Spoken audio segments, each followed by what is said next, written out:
नमस्कार साथियों, आपका आभा नगरी क्लासेज में हार्दिक स्वागत, अभिनंदन। इस वीडियो में डायरेक्ट इनडायरेक्ट से संबंधित कुछ और रूल्स के बारे में पढ़ेंगे। इससे पहले एक वीडियो हमने बनाया है जिसका लिंक आपको डिस्क्रिप्शन में मिल जाएगा, जिसमें अफर्मेटिव और इंट्रोगेटिव सेंटेंसों के डायरेक्ट इनडायरेक्ट स्पीच हमने बनाए हैं। आप उसे एक बार ज़रूर देखें। इस वीडियो के अंदर इम्परेटिव और ऑप्टेटिव सेंटेंस उनका इनडायरेक्ट स्पीच कैसे बनाते हैं, रूल सहित एक्सप्लेनेशन सहित हम इस वीडियो में समझाएंगे। वीडियो को अंत तक जरूर देखें, स्किप न करें। पहला इसमें दे रखा है इम्परेटिव सेंटेंस। इम्परेटिव सेंटेंस में पहला प्रकार है वर्ब की फर्स्ट फॉर्म से शुरू होने वाला। वर्ब की फर्स्ट फॉर्म से शुरू होने वाला, इसमें देखिए रूल्स को ध्यान से देखते हुए हम डायरेक्ट इनडायरेक्ट स्पीच बनाएंगे। तो वर्ब की फर्स्ट फॉर्म से शुरू होने वाले हैं। तो इस प्रकार के सेंटेंस में सेड या सेड टू किस में चेंज होता है? रिक्वेस्टेड, ऑर्डर्ड और एडवाइज्ड, इनमें चेंज होता है। तो आपको सेंटेंस का भाव देख के ही आपको रिक्वेस्टेड, ऑर्डर्ड और एडवाइज्ड लिखना है। और इसमें कंजक्शन टू आएगा। कंजक्शन क्या आ जाएगा? टू आएगा। बाकी जो इम्परेटिव अपने साधारण सेंटेंस और इंट्रोगेटिव सेंटेंस थे उसमें देट था, इसके अंदर टू है। ठीक है। एक एग्जाम्पल है, they said bring us A glass of water. इसमें देखिए वर्ब की फर्स्ट फॉर्म से शुरू हो रहा है ब्रिंग। तो इसको इम्परेटिव सेंटेंस है तो बनाएंगे कैसे? इधर वाला तो जो रिपोर्टिंग वर्ब है, तो इसमें क्या है? दे सेड, तो दे का दे हो जाएगा दे सेड किस में चेंज होगा? सेड या सेड टू, चाहे सेड दे रखा है या सेड टू दे रखा है, तो आप रिक्वेस्टेड, ऑर्डर और एडवाइस में दे सकते हैं। तो अब यहाँ पानी मंगाना है आपको, तो पानी मंगाने के लिए आपको रिक्वेस्ट करनी पड़ेगी। तो they requested,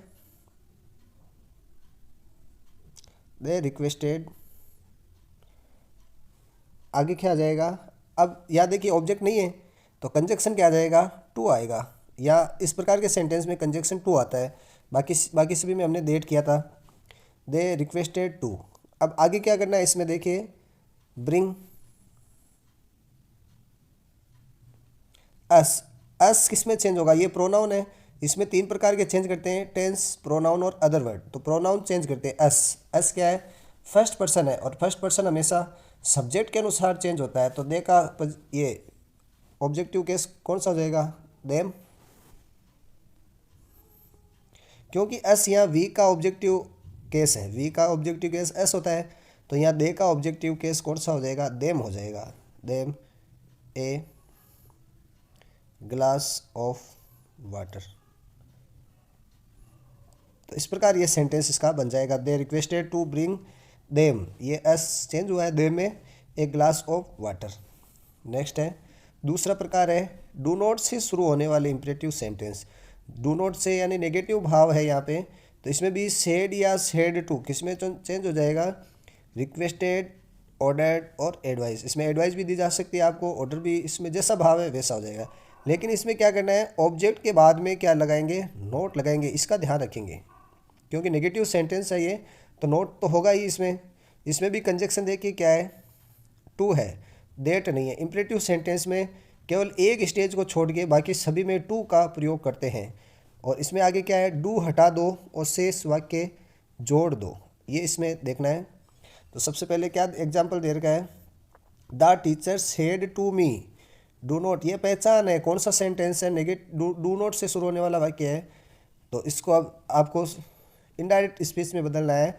the teacher said to me, इसमें कहा गया है सेड या सेड टू है, तो उसको आप रिक्वेस्टेड, ऑर्डर्ड और एडवाइस में लिख सकते हैं। द टीचर सेड टू किस में? Do not waste your time. इसमें आपको क्या एडवाइस दी जा रही है, यानी टीचर आपको एडवाइस दे रहे हैं, तो इसमें क्या हो जाएगा? द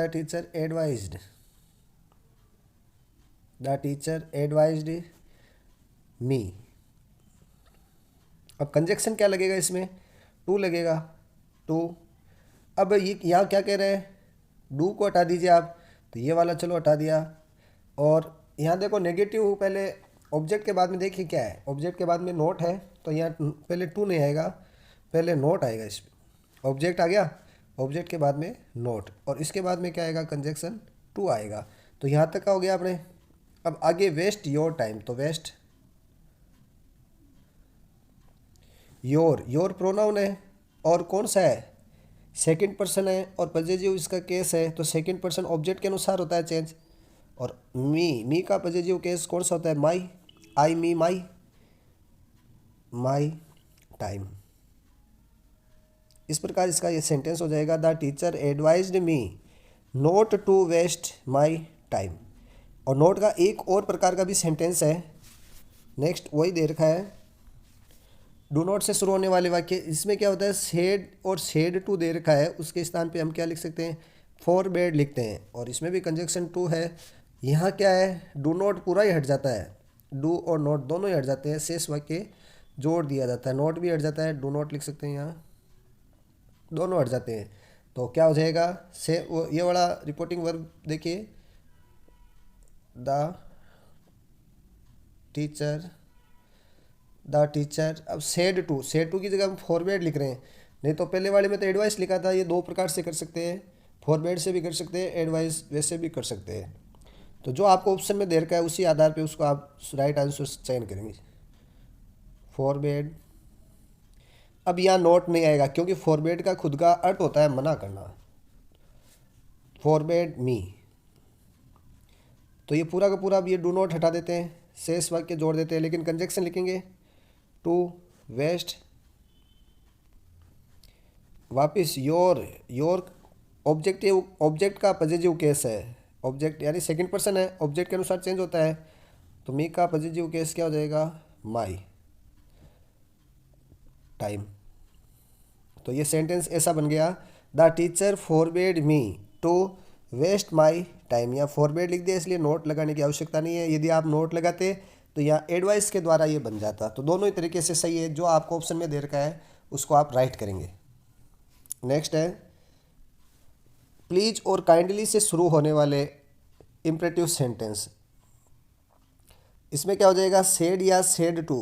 प्लीज और काइंडली तो रिक्वेस्ट से संबंधित होता है, तो यहाँ रिक्वेस्टेड लिखेंगे। कंजक्शन इसमें भी क्या है, टू है, प्लीज और काइंडली को यहाँ हटा देते हैं, शेष वाक्य को जोड़ देते हैं, लेकिन प्रोनाउन चेंज होता है तो करते हैं। तो सी सेड टू हर, ठीक है, please give me your book, ये प्लीज़ आ गया। तो प्लीज़ वाली इम्परेटिव सेंटेंस है, इसमें सेड को किस में बदल देंगे, रिक्वेस्टेड में बदल देंगे। सी रिक्वेस्टेड, अब ये सेड टू हट गया यहाँ से, इसकी जगह रिक्वेस्टेड आ गया हर। कंजक्शन क्या लग जाएगा, टू। अब प्लीज़ ये हट गया, प्लीज़ हटा दो, शेष वाक्य जोड़ दीजिए, प्लीज़ ये नहीं आएगा, सीधा आ जाएगा गिव। अब यहाँ देखिए मी क्या है, फर्स्ट पर्सन का ऑब्जेक्टिव केस है, फर्स्ट पर्सन का ऑब्जेक्टिव केस। तो फर्स्ट पर्सन यहाँ सब्जेक्ट के अनुसार चेंज होता है, तो सब्जेक्ट कौन है, सी है, तो सी का ऑब्जेक्टिव केस कौन सा होता है, हर बुक। ये सब नियम अपने पहले वाले पार्ट के अंदर दे रखे हैं, आप उनको पहले नियमों को पढ़ेंगे तो यहाँ ये करना आपको ईजी लगेगा। नेक्स्ट है, इम्परेटिव सेंटेंस लेट से शुरू होने वाले। तो जिन वाक्यों में लेट दे रखा है उनको आप कैसे सेल करेंगे, इसमें भी सेड या सेड टू है, रिक्वेस्टेड में चेंज हो जाएगा, कंजक्शन टू लगेगा, लेट सहित वाक्य को जोड़ दीजिए, लेकिन जो प्रोनाउन चेंज है वो करेंगे। He said to me let me go home, तो ये रिपोर्टिंग वर्ब वाला क्या हो जाएगा, ही। या सेड टू की जगह क्या आ जाएगा, requested, he requested me, conjunction to आ जाएगा। अब यहाँ देखिए कह रहा है लेट से ही तो वाक्य को जोड़ दीजिए, तो यदि प्रोनाउन है तो चेंज करना है, नहीं तो जोड़ दीजिए, लेट मी, ये मी है ना, मी है फर्स्ट पर्सन का ऑब्जेक्टिव केस, और ये सब्जेक्ट के अनुसार चेंज होगा। सब्जेक्ट में ही है और ही का ऑब्जेक्टिव केस क्या हो जाएगा, ही हिज हिम, तो हिम हो जाएगा यार, हिम गो होम। तो इस प्रकार आपको पहले वो नियम देखेंगे ना तो एकदम इजी लगेगा। तो पहले आप पहले वाले जो वीडियो दे रखा है उसमें आप इसके नियम देखिए कौन किस में चेंज होता है, तो आप इजी रूप से इनको कर सकते हैं। नेक्स्ट है, इम्परेटिव सेंटेंस में पांचवा प्रकार है लेटेस्ट से शुरू होने वाले। इसमें देखिए थोड़ा सा ध्यान रखना है, सेड दे रखा है तब तो आप उसको किस में चेंज करेंगे, सजेस्टेड प्रपोज्ड में। सेड टू है तो इसमें भी टू लग जाएगा। और इसमें एक चीज़ ध्यान रखना है, केवल इम्परेटिव सेंटेंस में लेटेस्ट वाले वाक्य है उसी के अंदर ही देट आता है, बाकी सभी में टू आता है। ये आप इसे ध्यान रखेंगे ताकि आपके गलत ना हो। तो इसमें देखो कंजक्शन देट है, इसमें भी क्या, इसमें क्या है, लेट हटा दो, लेकिन पिछले वाला जो लेट था उसमें लेट नहीं हटाया था, इसमें लेट हटाते हैं। और एस दे रखा है, एस, एस की जगह क्या आएगा, वी या दे, इनमें से आप कोई भी ले सकते हैं और शुड साथ में उसका प्रयोग करेंगे, बाकी से आप चेंज करते हैं वैसे कर सकते हैं। He said to me latest, ये इसकी पहचान है, लेटेस्ट दे रखा है तो ही सेड टू मी, तो टू है तो यहाँ पर भी आप टू लिख सकते हैं, सजेस्टेड लिख सकते हैं, प्रपोज लिख सकते हैं, जो भी आपको ठीक लगे। तो ही सजेस्टेड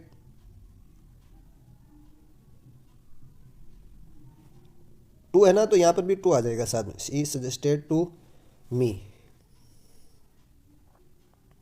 अब यहाँ कंजक्शन क्या आएगा, देट आएगा। अब आगे देखिए इसमें क्या कह रहा है, ये लेट हटा दो और ये लेट हटा दिया, चलिए तो एस दे रखा है तो एस के स्थान पे या तो वी लिख सकते हैं या दे लिख सकते हैं, तो दोनों में से जो आपको सही लगे वो लिख सकते हैं। तो यहाँ आप वी लिखेंगे, वी, और वी के साथ में हमेशा शुड का प्रयोग करेंगे, दे रखा है तो भी शुड का प्रयोग करेंगे, तो वी शुड, वी शुड। फिर आगे क्या दे रखा है, गो टू सी सिनेमा, बाकी सेंटेंस को जैसे जोड़ दीजिए आप, एकदम सरल है, गो टू सी सिनेमा। तो इस प्रकार क्या सेंटेंस बन गया अपना, he suggested to me that we should go to see cinema. Next है, तो ये अपने इम्परेटिव सेंटेंस थे। अब ऑप्टेटिव सेंटेंस है, ऑप्टेटिव सेंटेंस में कि क्या, ऑप्टेटिव सेंटेंस की क्या पहचान है, ऑप्टेटिव सेंटेंस की क्या पहचान है, मे से शुरू होने वाले। तो सेड या सेड टू दे रखा है तो विश, प्रेयर या क्रस्ट, इसमें चेंज हो जाता है, जैसा भाव दे रखा है वैसा आपको करना है। इसमें कंजक्शन क्या आ जाएगा, देट आ जाएगा। वापस देख लीजिए, इसमें कंजक्शन देट है। इम्परेटिव सेंटेंस में सभी में टू टू था, एक स्टेप पे केवल देट था लेटेस्ट वाले में। अब इन सेंटेंस में, ऑप्टेटिव सेंटेंस में कंजक्शन टू आ रहा है, ये ध्यान रखेंगे कि कंजक्शन टू लगाए, देट लगाए, कन्फ्यूजन नहीं होना है, सीधा अपने नियम को ध्यान में रखें और गलत नहीं करना है। और इसमें इसके अलावा इसमें क्या करना है, जब मैं दे रखा है ना तो उसकी आप क्या लिखेंगे, सब्जेक्ट में माइट और शेष वाक्य जोड़ दीजिए। तो क्या क्या बनेगा, पहले दे रखा है he said to her may you live long, यानी उसने मुझसे कहा आप लंबी उम्र प्राप्त करें, तो ये उनकी क्या है, विश है, इच्छा है। तो ये इसमें क्या बन जाएगा, he said to, said to किस में चेंज होगा, विश में, विश्ड। कंजक्शन क्या आ जाएगा, ही विश्ड हर, कंजक्शन क्या देखिए, देट है, देट। अब इसके बाद में देखो क्या दे रखा है, सब्जेक्ट माइट प्लस शेष वाक्य, तो मैं तो पीछे आ जाएगा यू है, तो यू किसके अनुसार चेंज होगा, ऑब्जेक्ट के अनुसार। ऑब्जेक्ट क्या है, हर है, तो हर यहाँ किस में बदल जाएगा, सी में बदल जाएगा, हर किस में बदल जाएगा, सी में बदल जाएगा। और सी के साथ में ये मे का क्या बन गया, माइट, माइट, और फिर शेष वाक्य जोड़ दीजिए तो क्या बच गया, लिव लॉन्ग, लिव लॉन्ग। तो अपना सेंटेंस बन गया, he wished her that she might live long. ठीक है, इसी प्रकार देखिए, the beggar said may God bless you, beggar ने क्या कहा कि भगवान आपको आशीर्वाद दे, तो यहाँ उसकी इच्छा नहीं है, वो प्रार्थना कर रहा है भगवान से। ठीक है, तो यहाँ प्रेयर हो जाएगी उसकी। ठीक है, तो द बेगर प्रेयर्ड,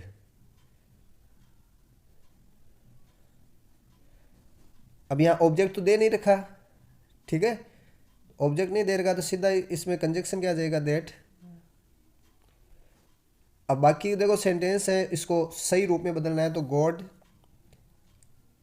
इसमें सही सेंटेंस में बदलता है तो गॉड, में किस में चेंज हो जाएगा, माइट। यहाँ देखिए ये कह रहा है ना, सब्जेक्ट और माइट, फिर शेष वाक्य जोड़ दीजिए, bless you, BLESS double S bless. You देखो प्रोनाउन है, तो ये प्रोनाउन ऑब्जेक्ट के अनुसार चेंज होता है। ऑब्जेक्ट दे नहीं रखा है तो स्वयं को मानते हुए मी। तो क्या सेंटेंस बन गया, the beggar prayed that God might bless me. इस प्रकार ये सेंटेंस बन जाएगा। नेक्स्ट है, देखो ऑप्टेटिव सेंटेंस में बी है, गुड मॉर्निंग दे रखा है, गुड आफ्टरनून दे रखा है, गुड इवनिंग वाले सेंट। गुड नाइट अलग होता है, जिसका हम अगले स्लाइड में करेंगे। तो इसमें देखिए सेड और शेड टू किस में चेंज होता है, विश्ड, ठीक है। और इसमें विश्ड के साथ में क्या आता है, ऑब्जेक्ट आता है। ऑब्जेक्ट भी कौन सा, एड्रेस वर्ड, जो जिसके साथ में आप गुड मॉर्निंग गुड आफ्टरनून कर रहे हैं उसका ऑब्जेक्ट आएगा। और इसमें कंजक्शन नहीं लगेगा, और इसमें कंजक्शन नहीं लग रहा है। और प्रोनाउन किस में चेंज होता है, माई, अवर, हिज, हर, योर, देयर, और फिर ऑब्जेक्ट। ये तो कह रहे हैं ना, विश्ड प्लस ऑब्जेक्ट। तो he said good morning sir, he said good morning sir. तो सेड तो विश्ड में चेंज हो जाएगा, सेड या सेड टू। इसमें क्या हो जाएगा, ही विश्ड, ही विश्ड। अब यहाँ कंजक्शन नहीं लगेगा, ठीक है। तो अब यहाँ ऑब्जेक्ट देखिए यहाँ किससे विश कर रहा है, सर से कर रहा है, और सर के साथ में एड्रेस वर्ड भी आना चाहिए। तो अब सर किसके हैं, हिज, ही के अनुसार क्या हो जाएगा, हिज, हिज सर। फिर क्या आ जाएगा, गुड मॉर्निंग।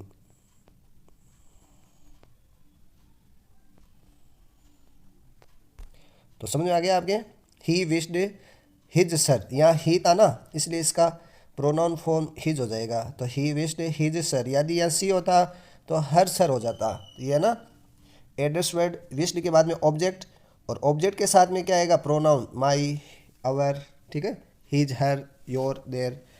इस प्रकार ये फिर ऑब्जेक्ट है देर का है, ठीक है।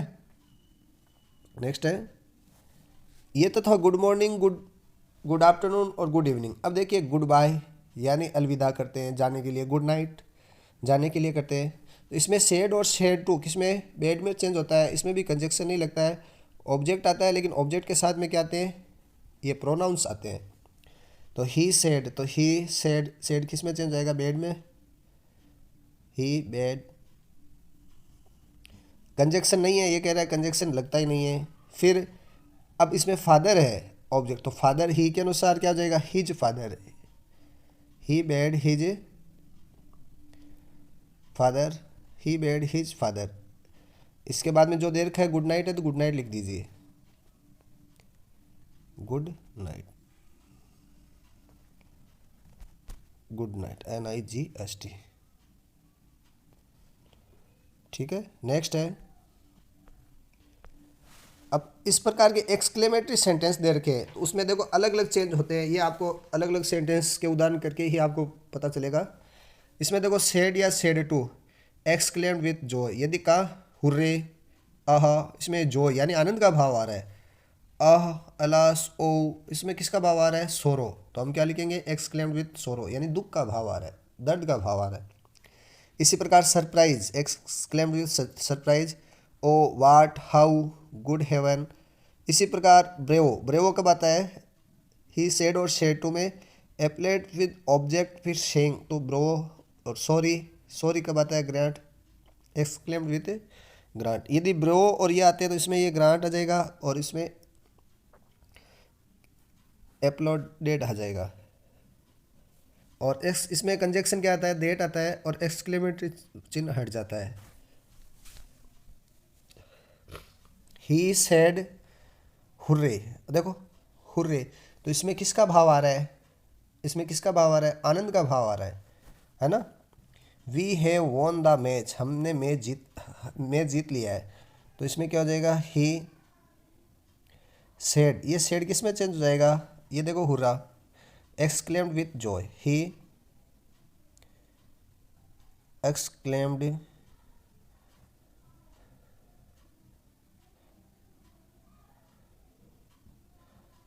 Exclaimed with Joy.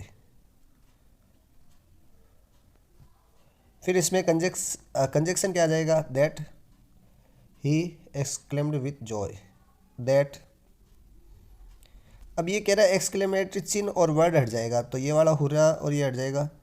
अब क्या है, we have won the match, तो वी किसके अनुसार चेंज होता है, सब्जेक्ट के अनुसार चेंज होता है। वी फर्स्ट पर्सन है तो सब्जेक्ट के अनुसार चेंज होगा। तो ही तो एक वचन है और यहाँ वी बहुवचन है, तो इसलिए यहाँ दे आ जाएगा। क्या आ जाएगा, दे।